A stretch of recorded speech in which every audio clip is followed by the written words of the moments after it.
We hit black gold on the homestead this week, compost that is. So let's talk about how to use it. All this and more on Barely Homesteading.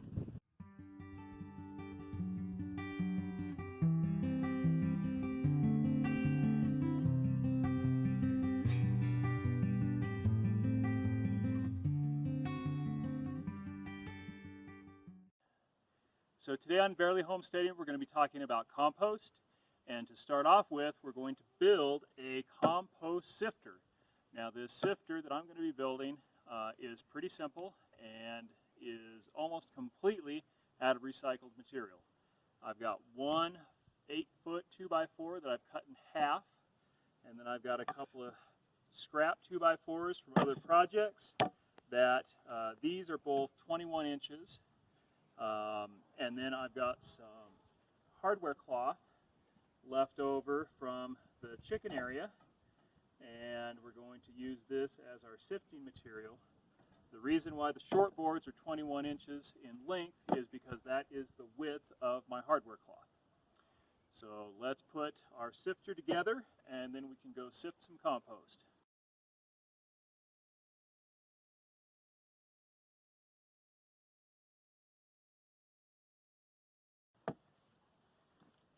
Impact driver. If you don't have an impact driver, get one.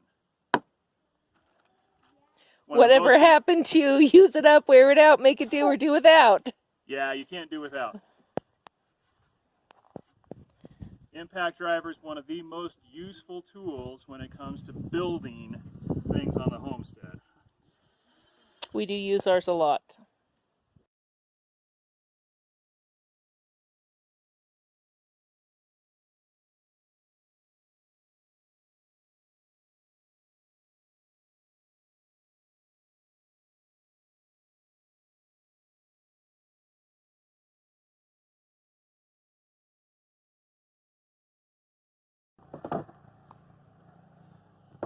Okay, so I've got the frame of the sifter screwed together just with some exterior 3-inch long screws, and this doesn't need to be super strong. We're just going to be using it to sift compost, so it doesn't need to be fancy.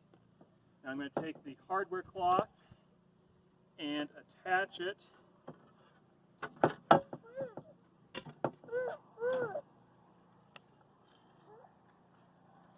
Watch for those pokey ends.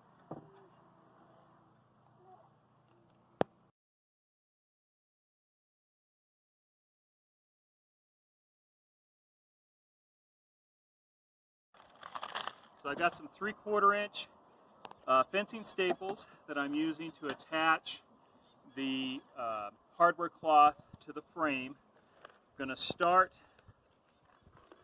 going to start in one corner, and I've got it overlapped in this one corner, or in this one side, the short side, so that I can bend it over and attach that bent over part to the board to give it a little more support.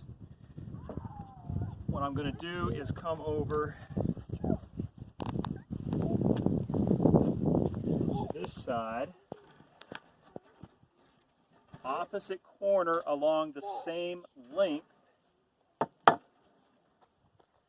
pull it tight,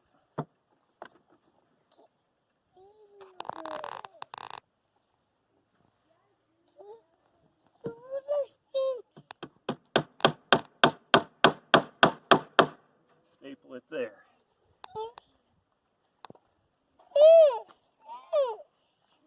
Then I'm going to staple it along this long side.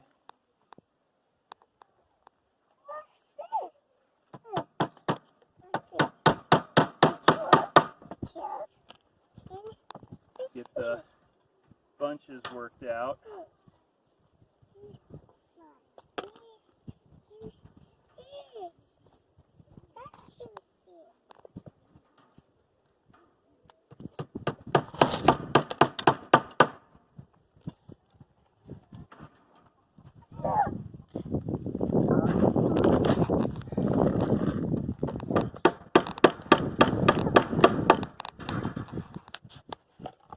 On this other side, I'm going to use the wire of the hardware cloth to line it up so that it's even and square.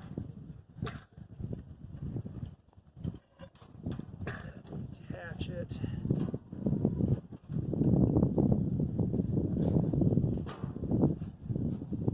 Baby bear, you're making it a little hard.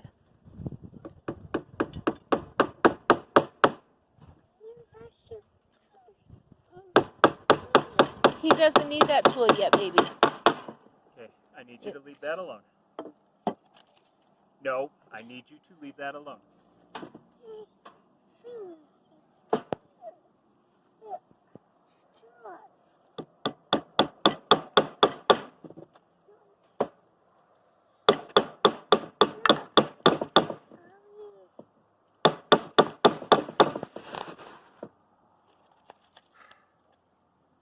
I need you to leave that alone. Okay.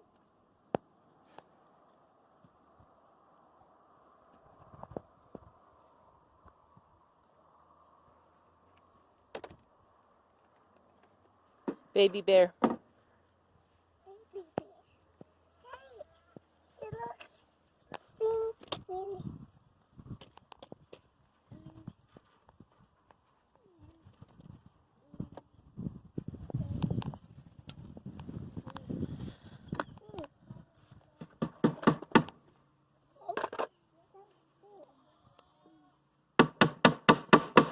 No, it's noisy.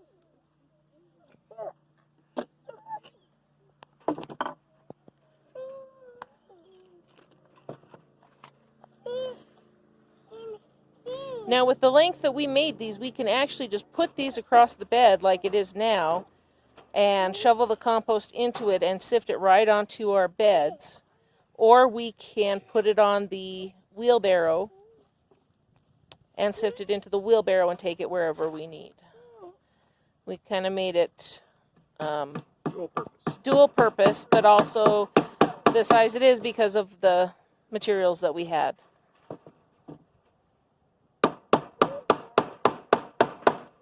Now, you can see that the hardware cloth here is bunching a little bit.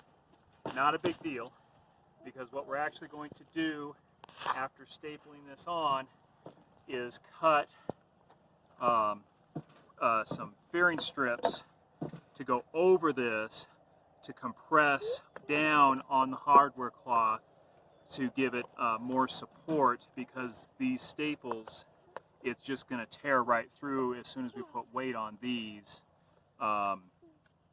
if without that extra support. So really these staples are just to hold it temporarily while we put those strips on. Okay.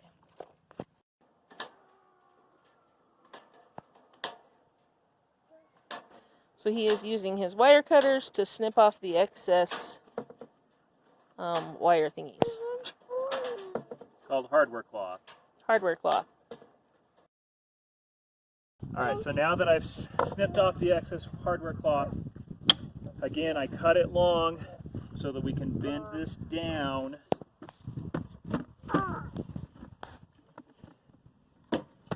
and attach it to the side to give it some more support, so when the weight of the compost is on here, it doesn't want to tear it out.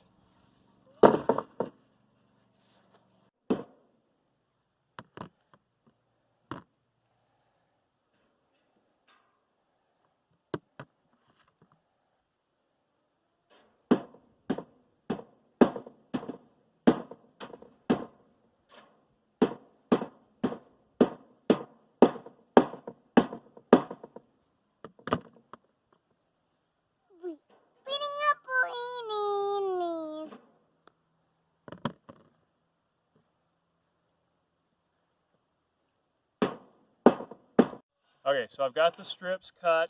They are 3/8 of an inch thick, just cut out of a piece of scrap 2x, a pressure treated 2x that I had lying around. And so I'm going to put these on. Now, these are fairly thin, and so with the countersunk screws that I've got, you want to make sure that you countersink the hole for the screw so that you don't split these thin strips. If you didn't countersink it, these strips would be sure to split, and if you're not careful, even with the countersink, they'll split.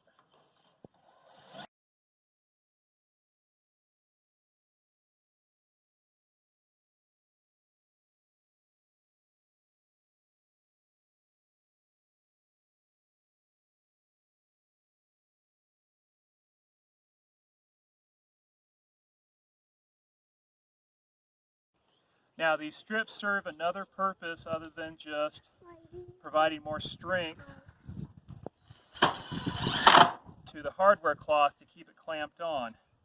It also, as you flip this over and set it on something, these strips will keep whatever you're setting it on from rubbing on the hardware cloth and wearing it out so that it prematurely breaks. So these strips are super useful in making this sifter last longer.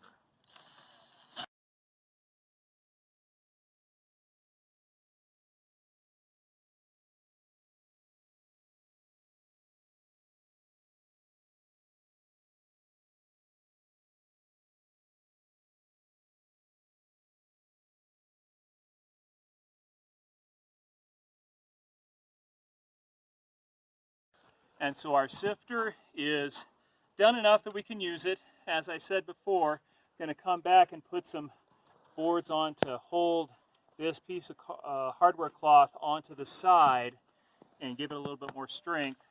But for right now, we could actually use this. So let's go over and start sifting some compost. This compost bin has been sitting for quite a while. This was the first bin that we did. And so it's been sitting 2 winters now, and it's ready to get sifted and put into the beds. And I'll show you how to do that.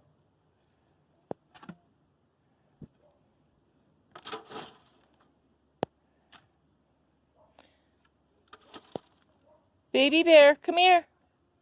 She's right behind you. Just make sure you don't get the handle in her face.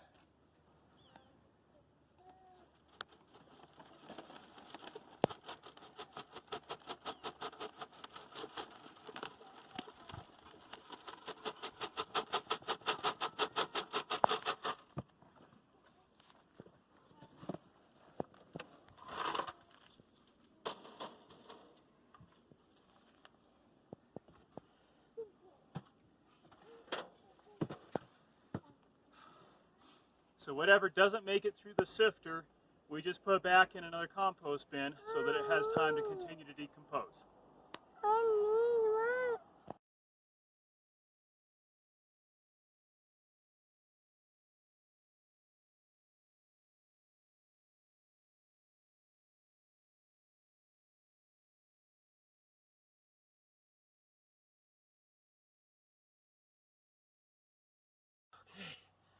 All right, so there's our compost ready to go into a bin. Now that we have the soil sifted from the compost bins, we're going to put it into one of our beds. Now we've already gone through and weeded the bed from all of the grasses and different weeds that have popped up since last winter. And so this bed is all ready to get the compost and to get turned up. Back up so the wheelbarrow doesn't hit you.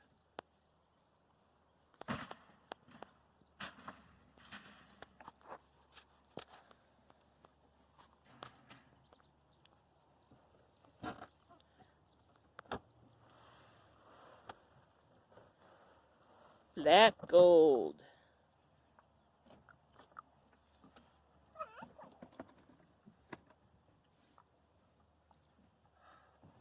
All right, so you can see the compost, nice and dark.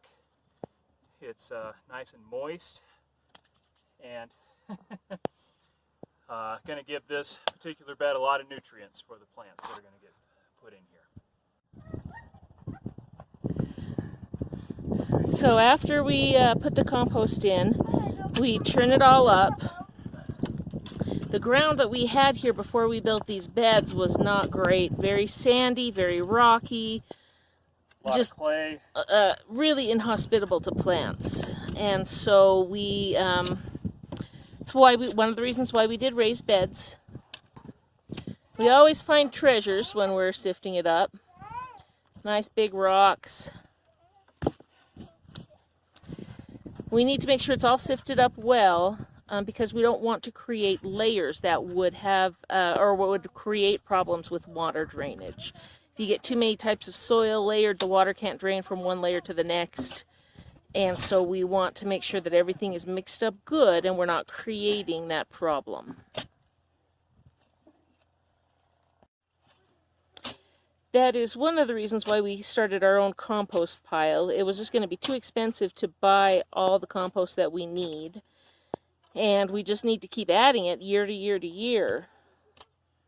And gradually, you know, the soil will get to be where we really want it to be. It's already improved a great deal just in the 3 years that we've been here. 2 summers that we've been here gardening. No, this is the 3rd summer. This is the start of the 3rd summer that we will be gardening. But we just keep adding a little bit of compost as we can. That's why we compost everything, because it's just a cheap, easy way to reuse what would be trash from our kitchen and make it into some really good soil so we can grow more vegetables. All those rocks came from just the one bed that we turned over, and this is the 3rd summer that we've been doing this. So you can see it's a continual process of refining and improving. One of the chores that the kids have, they think way too often, is to pick up all the rocks and come get them out. And there's always more, no matter how often they do it. So as I was turning over this bed, we actually came across 3 worms.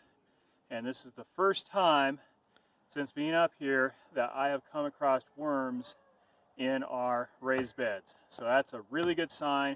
It means that the soil is healthy, it's improving, and as those worms propagate, it's just going to get better and better. So we've got our compost bins, and wanted to talk a little bit about what we actually put in these. So anything organic, for the most part, can go into your compost bin. We have a healthy mixture of both green and brown material that goes into the compost bin. Green material is stuff that is green. Kitchen scraps, you know, tops of carrots, strawberries, melon rinds, all that's good green material that if you're not going to feed it to your chickens or your goats, can go into the compost bin. Brown material is stuff that's dead but is organic. So wood chips, wood shavings, dead leaves, the stalks of like the sunflowers from last season, those get cut up, put in the compost bin. You want to have the healthy mixture of that, both the dry brown material and the wet, moist green material.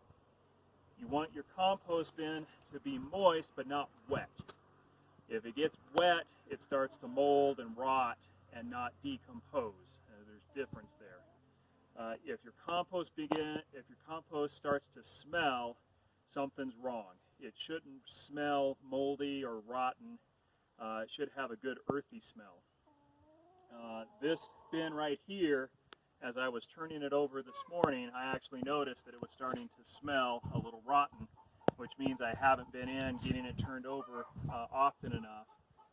And so what we're actually going to do right now is I'm going to take this entire bin and move it over to this empty bin so that it gets a good mix to it, so we can get the correct decomposition going. The other thing about compost bins is they will get warm. Decomposition is an exothermic reaction. It generates heat.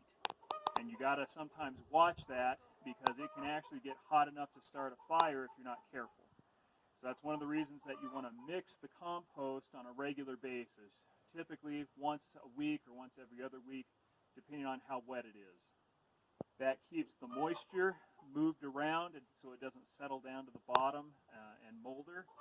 And it also moves the heat around and gives you a more constant decomposition and heat process rather than getting too hot and, like I said, could start a fire, which if you've got wooden structure around it is a problem. So what are some of the other things that we put in here that you may not think of? Well, when we scoop out the goat pen, when we muck it out and scoop out all the droppings from the chickens, all that goes into the compost bin. That is material that's already started to be decomposed, and it's going to really help speed up the decomposition process in your compost bin if you can get manure or chicken droppings in there. Another thing that we put in our compost bin is our ashes from our wood stove. That's got a lot of minerals in it, and as long as it doesn't overpower the rest of the material in your compost bin, it's safe to put into the compost.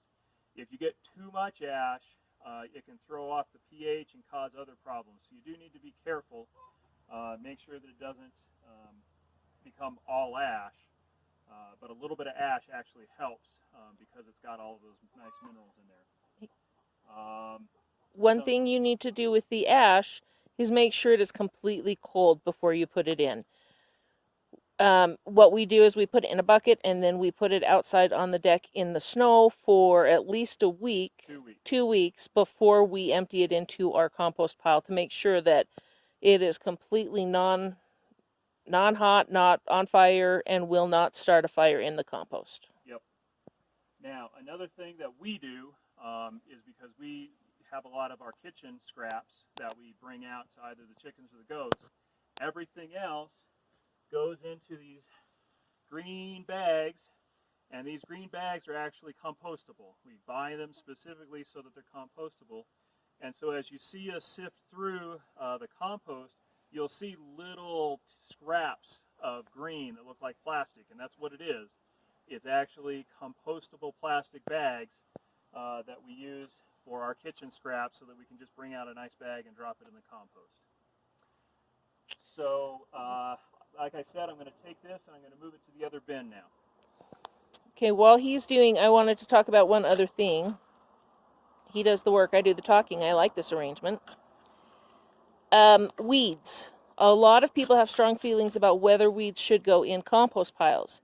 If you pull up weeds and they have seeds on them and you put them in the compost pile, that dirt will then have the weed seeds, and when you put it in your garden, those seeds could sprout and create more weeds in your beautiful garden. However, if you pull the weeds up early in spring before they have started any seeds at all, before they're really going, then they're perfectly fine to put in the compost pile because they don't have the seeds that would germinate in your garden. So that's what we do. If it's fall and there's a lot of seeds on the weeds, we tend to not put them in the compost. But the spring and early summer, we are fine putting the weeds in, and they're part of the green matter, and they help give us more compost. The other thing about weeds is if your decomposition is correct, you're going to generate enough heat in the compost bin that it's going to break down all of the roots and the rhizomes of the weeds, and so they should not sprout. So if you're putting weeds in your compost and then putting it into your bins and you're getting weeds coming up, there's something wrong with your decomposition process. It's either not getting enough heat, or as Mama Bear said, you're getting seeds in there, and those seeds are making it through the decomposition process, because that's what the purpose of a seed is to. A lot of weed seeds can tolerate extremely high heat. We're talking almost up to 200 degrees. So for the seeds, it's not likely that the composting pile will get hot enough to kill off the seeds, at least depending on the variety of weed. No, I'm talking about the rhizomes and the roots. Yeah. Okay, and there you can see basically a complete bag of kitchen scraps in those compostable bags. A lot of times the birds will come down and tear open the bags and try to get at the food, and that actually helps kind of spread it out and break it up a little bit.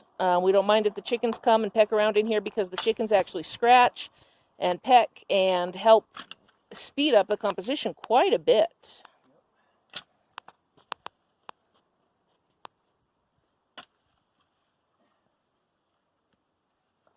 One thing you do need to be careful, our compost bins are part of our large garden. You can see our big fence in the back. Very big, tall, strong fence. If you are putting kitchen scraps out and you are in an area that has bears, they will come. So ours is quite protected, but if you do not have a fence or something, just beware. There will be bears if you put kitchen scraps out. And raccoons and mice and rats, and it will attract a lot of things. It will, but I'm less worried about the smaller ones. The thing is that even though you're attracting smaller things, those smaller things can start getting into other things that you don't want them in. So when we put our compost bins fairly close to our chickens, and so if the compost bins attract raccoons, they're naturally going to be noticing the chickens and be getting into the chickens later.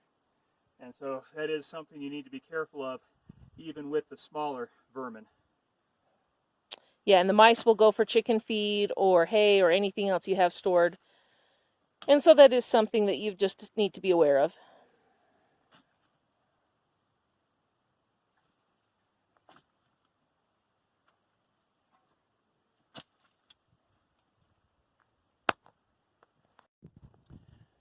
Now that we've got the compost mixed into the raised beds and the soil all turned up, we are ready for planting.